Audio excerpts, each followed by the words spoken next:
Enjoy the frickin' presentation!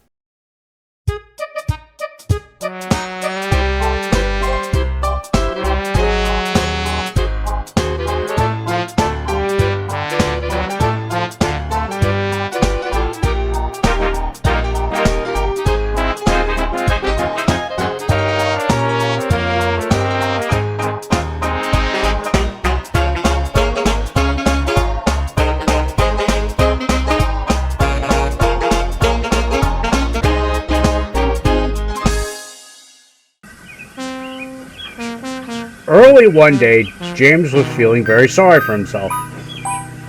"I'm getting old," he grumbled to the other engines. "I can't get about like I used to. It's alright for your younger ones, but my wheels are getting stiff." Edward, Gullane, and Henry had all been on Sir Topham Hatt's railway for much longer than James, but they didn't say so. At last, Henry got tired of James' complaints. "Oh, you poor old groaner," he said. "It's no use, you're just sitting there moaning. Why don't you tell Sir Topham Hatt that you passed it?" James hated that idea. He was absolutely livid. Not all old engines, so he had heard, were preserved.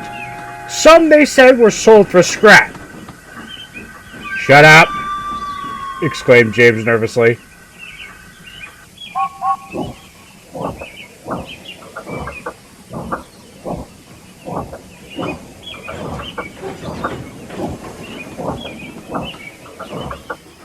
The night goods left the docks at midnight. Usually one of Sir Topham Hatt's diesels pulled it, but Mavis was away and Bolko was being mended. James had to take it instead and grumbled dreadfully about it. All this extra shunting is too much for an old engine like me," he snorted indignantly.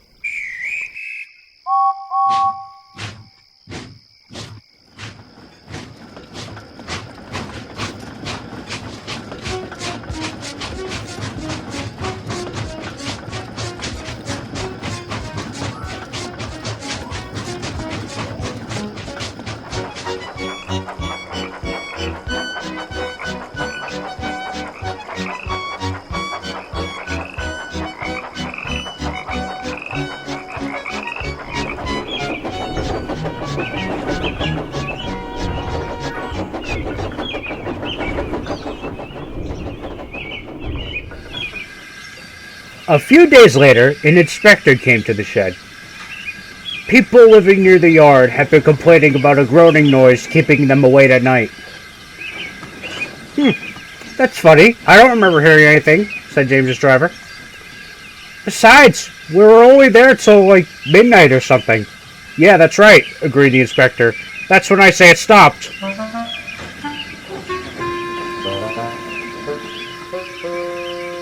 "It's probably only James moaning and groaning with his extra shunting," suggested Henry cheekily. "Rubbish," retorted James. "If you had to shunt at night, you'd moan and groan louder than anyone."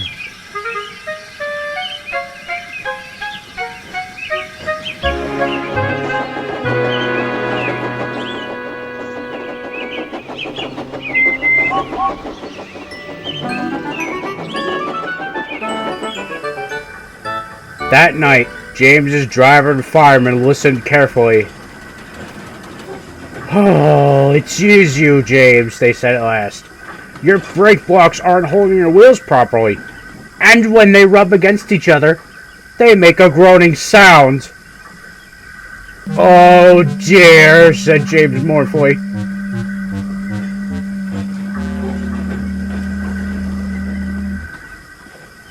Sir Topham Hatt acted at once. "I can't have complaints about my railway," he ordered.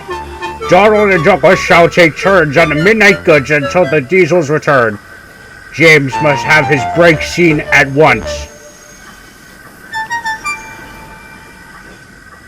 James was pleased not to have to pull the midnight goods anymore, and even happier at not having to shunt in the night.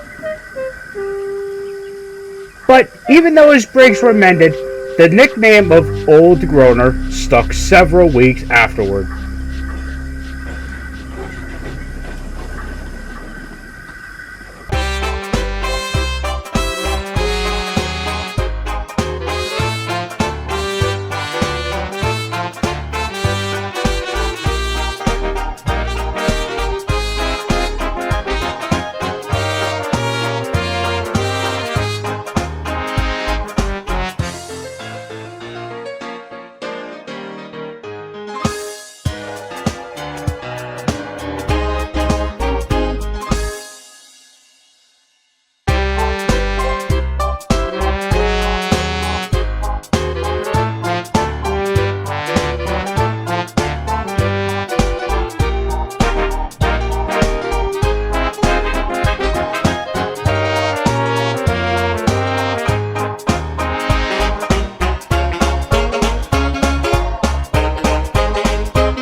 It was a gloomy day on the island of Sodor. Thomas's branch line runs over a stream near a halt which, in the wintertime, comes swollen with water from the hills. It had been raining heavily for a week straight, and the water level had risen in the stream, causing a tree to become wedged between the sides of a wooden bridge. No one seemed to notice this at first, but foliage swept across the tree, forming a dam. Water had collected behind the foliage and was threatening to wash the bridge away.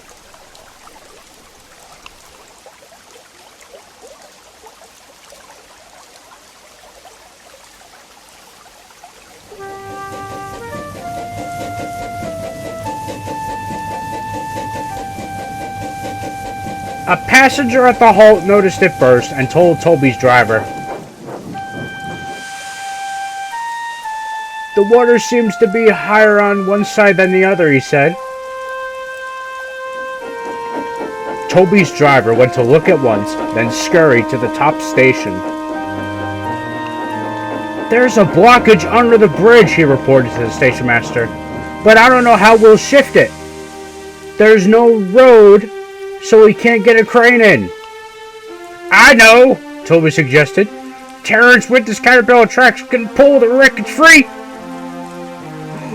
"What a clever engine," agreed the station master.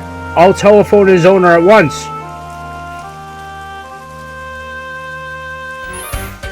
Terence was soon on the spot, and after a great deal of cold, wet work, men fixed chains around the branch and shackled ends to him.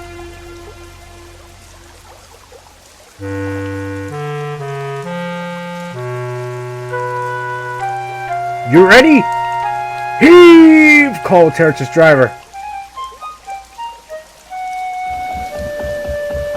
Terence pulled with all his might to get the blockage away.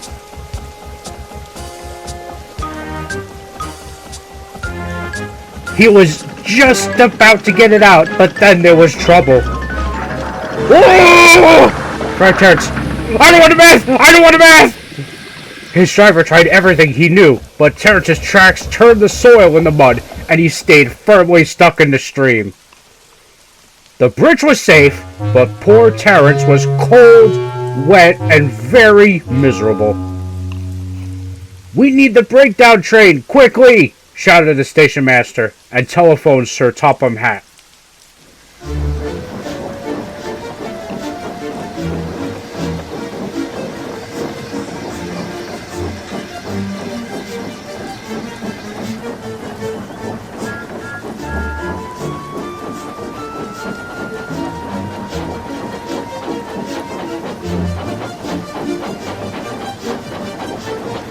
Later, Thomas arrived at the halt with the breakdown train, and he soon saw what happened. Terence was very relieved to see Thomas.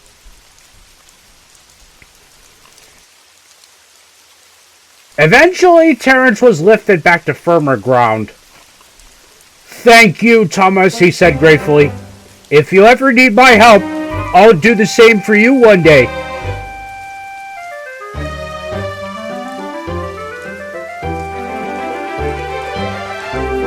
Thomas smiled.